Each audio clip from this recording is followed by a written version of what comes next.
Capital TV Uttar Pradesh देख रहे हैं आप। मैं हूं आपके साथ पूजा। बड़ी खबर आपको बता रहे हैं, माफिया डॉन अतीक अहमद के बेटे उमर अहमद की तलाश यूपी पुलिस पिछले काफी दिनों से कर रही थी। उस पे कई आरोप भी लगे हैं। पुलिस ने 2 लाख का इनाम भी घोषित किया था। पर बड़ी खबर ये सामने आ रही है कि उमर अहमद ने खुद अपने आप को लखनऊ के सीबीआई कोर्ट में सरेंडर कर दिया है। उसके बाद उसे सीधा 14 दिन की न्यायिक हिरासत में भेज दिया गया है। तो इस बड़ी खबर में मेरे साथ न्यूज रूम से जुड़े हुए हैं कैपिटल टीवी के सीनियर एडिटर राजीव जी। तो कहीं ना कहीं योगी का डर दिख रहा है, जिस वजह से माफिया अपराधी तो अपने आप को सरेंडर कर ही रहे थे, पर इस बड़े गुंडे का बेटे ने भी अपने आप को सरेंडर कर दिया। बिल्कुल, डर तो साफ साफ दिख रहा है, चारों तरफ डर दिख रहा है इन लोगों के बीच। जिस तरीके से इन लोगों ने अपने काले कारोबार और गुंडागर्दी को एक साम्राज्य की तरह बना के रखा था, अब इन लोगों के अंदर डर दिखने लगा है। ये डर होना लाजमी भी है, क्योंकि जिस तरीके से एक एक करके अतीक अहमद के घर पर, प्रॉपर्टी पर बुलडोजर चला है सीएम योगी आदित्यनाथ का, उसके बाद इन लोगों के लिए कोई चारा ही नहीं है। इतने समय से ये छुप छुपा रहे थे, लेकिन सिर्फ इस महीने की ही बात करें तो अलग अलग समय में अतीक अहमद के 100 करोड़ से ज़्यादा की प्रॉपर्टी पर कुर्क कर दिया गया है। उस पर सरकार ने कब्जा कर लिया है, उसको नीलाम कर दिया गया। पिछले दिनों 25 करोड़ के करीब उसके 6 बीघा ज़मीन जो थी बनारस में, उस पर कार्रवाई की गई, उसे कुर्क किया गया और उसके बाद फिर करीब करीब 75 करोड़ रुपए की ज़मीन को कुर्क की जब्ती की गई। यही नहीं, सबसे बड़ी बात तो ये है कि उत्तर प्रदेश में जो ये गुंडागर्दी फैलाए हुए था, इन लोगों का खौफ खत्म हो चुका है। योगी सरकार और योगी प्रशासन की ये सबसे बड़ी उपलब्धि है, क्योंकि जब अतीक अहमद जैसे गुंडों की ज़मीन जब्त की जाती है, उसकी नीलामी की जाती है, तो नीलामी सरकार की कार्रवाई है।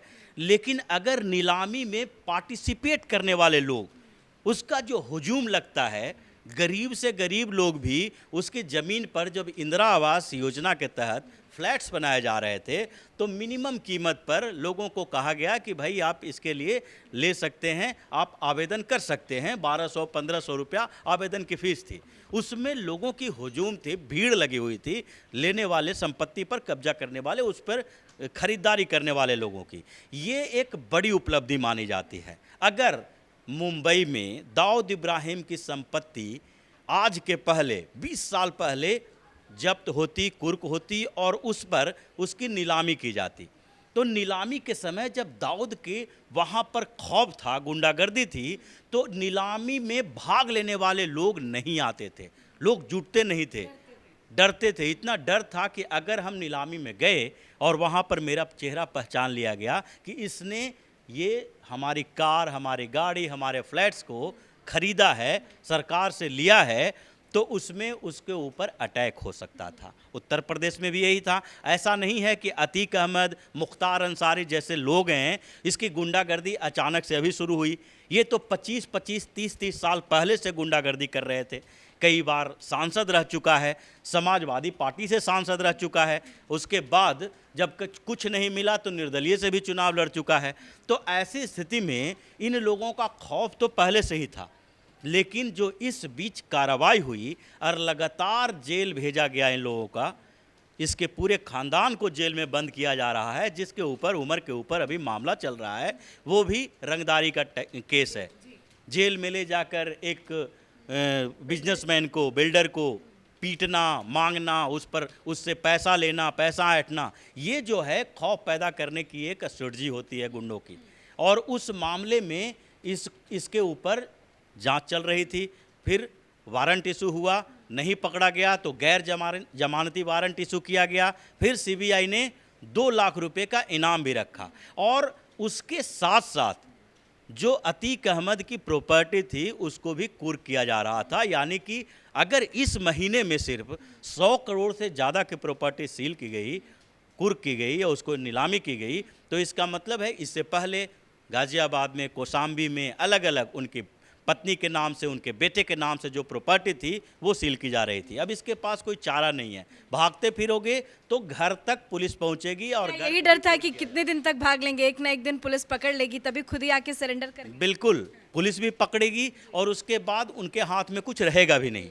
जो गुंडागर्दी से इन लोगों ने कमाया है वो भी हाथ से चला जाएगा और लोगों के अंदर अब इन लोगों का खौफ है नहीं कि इनकी प्रॉपर्टी सील की गई तो इन नीलामी में कोई पहुंचने वाला नहीं है, तो फिर नीलामी कैंसिल हो गया, उसके बाद फिर अगली डेट में कोई नीलामी करने का तारीख तय की गई। तो ये सारे खौफ अब ख़त्म हो चुके हैं और अभी जो इसका बड़ा बेटा अभी सरेंडर किया है, कुछ समय पहले इसके छोटे बेटे अली ने किया था सरेंडर, वो भी सरेंडर, उसको भी रंगदारी वसूलने वाला मामला उसके ऊपर चल रहा था।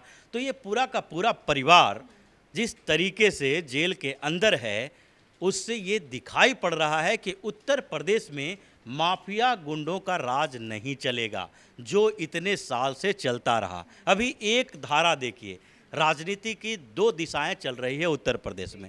एक तरफ सीएम योगी आदित्यनाथ प्रशासन को कठोर कर रहे हैं, कड़ी कार्रवाई करने के लिए पूरी छूट दे रखे हैं। दूसरी तरफ अखिलेश यादव हैं जो उम्मीद करके बैठे हुए हैं कि आगे के चुनावों में हमें जीत मिल सकती है। और वो अखिलेश यादव क्या कर रहे हैं, वही जेल में बंद गुंडे बदमाश से मुलाकात कर रहे हैं। पिछले दिनों उन्होंने रमाकांत यादव से मुलाकात की थी, सिर्फ और सिर्फ इसलिए कि वोट बैंक की राजनीति की जा सके। यादव से मुलाकात करो, किसी मुस्लिम गुंडा नेता और उन लोगों से मुलाकात करो ताकि मुस्लिम यादव समीकरण जो उनका उत्तर प्रदेश में है वो बना रहे।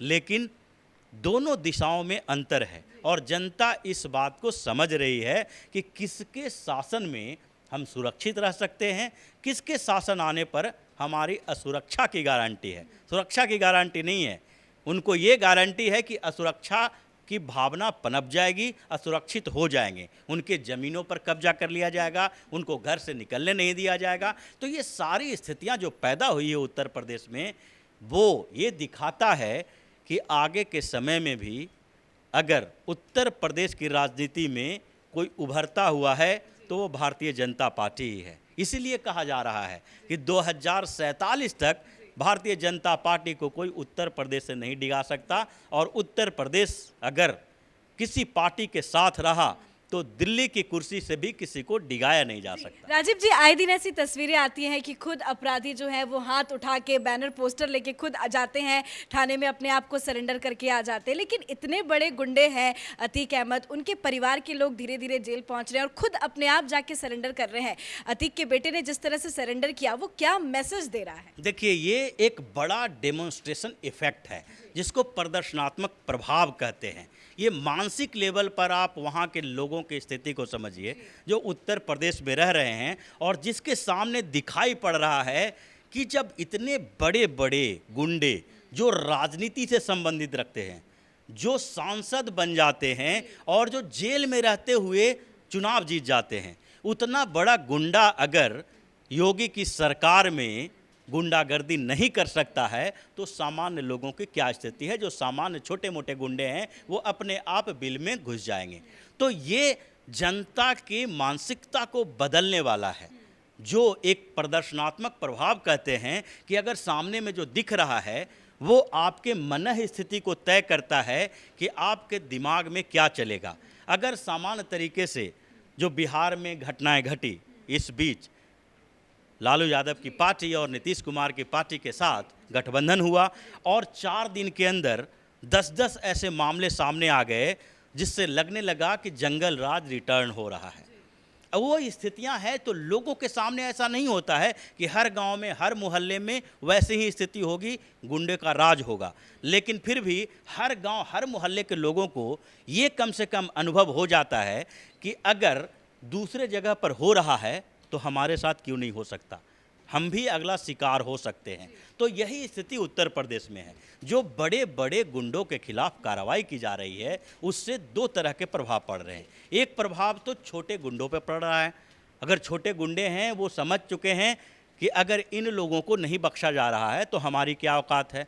दूसरे तरीके से होता है जनता के ऊपर, जो जनता जानती है कि जब इन लोगों के खिलाफ कार्रवाई हो सकती है तो मेरे एक कंप्लेन से कोई भी कार्रवाई हो सकती है, चाहे वो भारतीय जनता पार्टी के साथ जुड़े हुए लोग ही क्यों ना हो। जैसा कि श्रीकांत त्यागी के मामले में देखा गया। श्रीकांत त्यागी के मामले में विपक्ष ने सोचा कि ये तो कहीं न कहीं भारतीय जनता पार्टी से लिंक दिखा रहा है, तो भारतीय जनता पार्टी को बदनाम करने की कोशिश की जाए कि ये अपने लोगों को की गुंडागर्दी को माफ़ कर दे रहा है। लेकिन जितनी जल्दी और तेज़ी से एक्शन लिया गया श्रीकांत त्यागी के मामले में, चाहे त्यागी समाज सड़क पर आया हुआ हो, चाहे विरोध प्रदर्शन कर रहा हो, लेकिन योगी की सरकार डिगी नहीं है।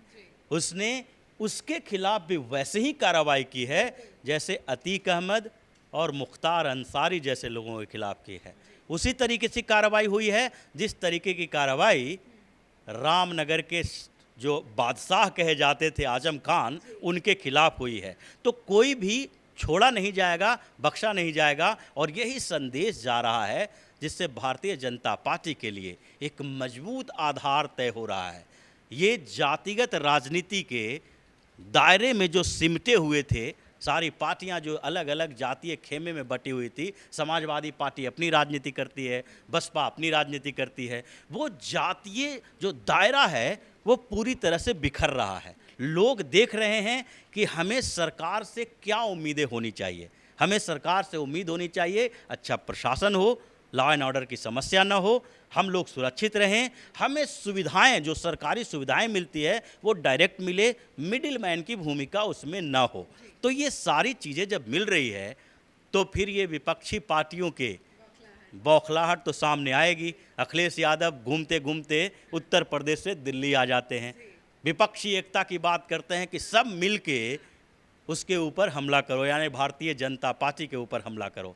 लेकिन सामान्य सी बात है कि जंगल में भी अगर भेड़ियों का झुंड चाहे तो शेर का शिकार नहीं कर सकता। भेड़िया भेड़िया ही रहेगा, शेर शेर ही रहेगा। तो भारतीय जनता पार्टी ने जो आधार तैयार किया है, ये माफियाओं गुंडों के खिलाफ कार्रवाई करके, वो अपने आप में एक ऐसा डेवलपमेंट है जिससे पूरा विपक्षी खेमा है जो बिखर के रह गया है, इन लोगों के पास कोई एजेंडा बचा नहीं है। धन्यवाद अपडेट के लिए। तो योगी आदित्यनाथ की सरकार उत्तर प्रदेश में है और योगी आदित्यनाथ ने ये साफ कर दिया है कि उत्तर प्रदेश में माफिया गुंडों का राज नहीं चल सकता। उसी का जीता जागता उदाहरण आज सामने आया। उमर अहमद ने खुद अपने आप जाकर कोर्ट में अपने आप को सरेंडर किया।